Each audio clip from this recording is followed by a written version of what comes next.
Hello বন্ধুরা, আজকে আমি বানাবো চারাপোনা মাছের ঝোল। তো আমি চারাপোনা মাছটাকে আমি প্রথমে নুন হলুদ দিয়ে মেখে ভেজে নিয়েছি, ভেজে আমি তুলে রেখেছি। আর আমার ঝোলটা বানানোর জন্য লাগবে অর্ধেকটা পেঁয়াজকে আমি 3 টুকরো করে নিয়েছি, একটু আদা, কাঁচা লঙ্কা আর টমেটো।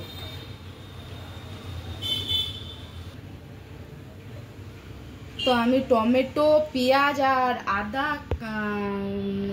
আদা এইটা আমি একটু আমি মিক্সিতে ঘুরিয়ে পেস্ট করে নেব। আর সর্ষেটা আমি বাটবো, সর্ষেটা আমি শিলে বেটে নেব। সর্ষে আর কাঁচা লঙ্কাটা আমি শিলের মধ্যে বেটে নেব। এইটা আমি একটু মিক্সিতে ঘুরিয়ে পেস্ট করে নেব। এই দেখুন বন্ধুরা, আমি টমেটো, পেঁয়াজ, আদা আমি একটু মিক্সিতে পেস্টের মতো করে নিলাম। আর টমেটোটা যেহেতু এখন টমেটোর ছালটা শক্ত, তো ওই জন্য পেস্ট করে নিলাম আমি, যাতে মানে কি গলে যায় জিনিসটা। তো আমি এখানে পেস্ট করে নিলাম। আর এটা সর্ষেটা আমি শিলে বেটে নিলাম। শিলে বাটলেই সর্ষেটা ভালো হয়, ওই জন্য আমি বেটে নিলাম। এই যে আমি কড়াইয়ের মধ্যে মাছগুলো ভেজে তুলে নিয়েছিলাম, সেই কড়াইয়ের মধ্যে তেলটা আছে, আমি ওই তেলেই করব রান্নাটা। বাকিটা আমি একটু মতো দিয়ে দিলাম কালো জিরা ফোড়নে। এবার আমি পেস্ট করা মশলাটা আমি তেলের মধ্যে দিয়ে দেব।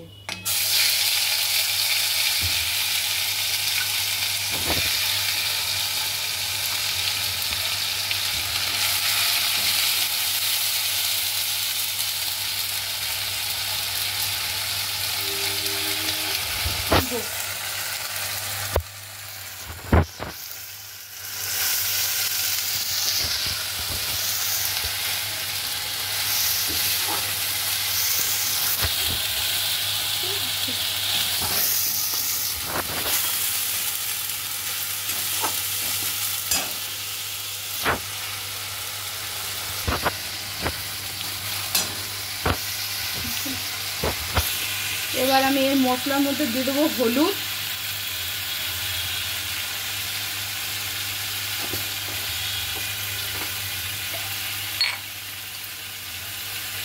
দিয়ে দেবো স্বাদ মতো লবণ। লবণ দিয়ে আমি মশলাটাকে কষিয়ে নেব। মশলা আমার কষানো হয়ে গেছে। মশলার মধ্যে যে টমেটো, পেঁয়াজ, আদা যে একটা মানে কাঁচা গন্ধ ছিল সেটা চলে গেছে। এবার আমি সর্ষের কাঁচা লঙ্কা বাটাটার মধ্যে হালকা আমি একটু জল দেবো, কারণ সর্ষের মধ্যে যে খোসাটা থাকে সেই খোসাটা মুখের মধ্যে লাগে, ভালো লাগে না, তাই একটু জল দিয়ে দেবো আমি। নিয়ে এই যে সর্ষের যে জলটা, সেই জলটা আমি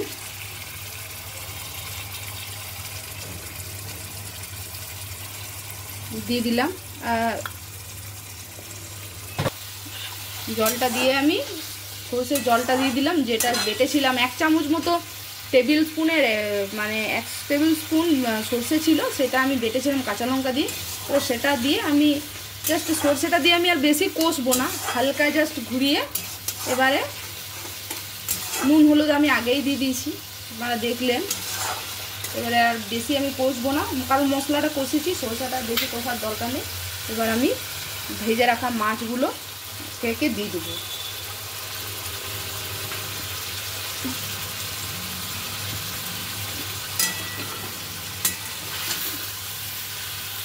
দিয়ে দেবো আর দিয়ে দেবো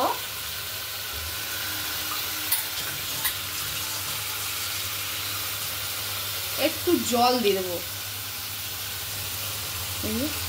একটু জল দিয়ে দেবো। আপনারা যে যেমন ঝোল খাবেন সেরকম অনুযায়ী জল দেবেন। কেউ হয়তো একটু ঝোল খেতে পছন্দ করে, কেউ একটু যে পাতলা আর কি ঝোল খেতে পছন্দ করে তারা পাতলা করবেন, এবং যারা একটু গায়ে মাখা মাখা পছন্দ করেন সেই হিসেবে কিন্তু জলটা আপনারা কম বেশি করে নেবেন।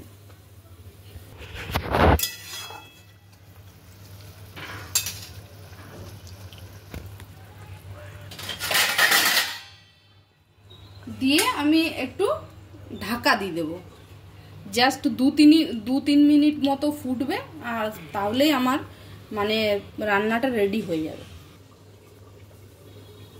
3 মিনিট পর অনেকটাই আর কি জিনিসটা আর কি ফুটে গেছে, নুন হলুদ মশলা সব মাছের ভেতরে ঢুকে গেছে, রান্নাটা হয়ে গেছে, রান্নাটা আমার রেডি।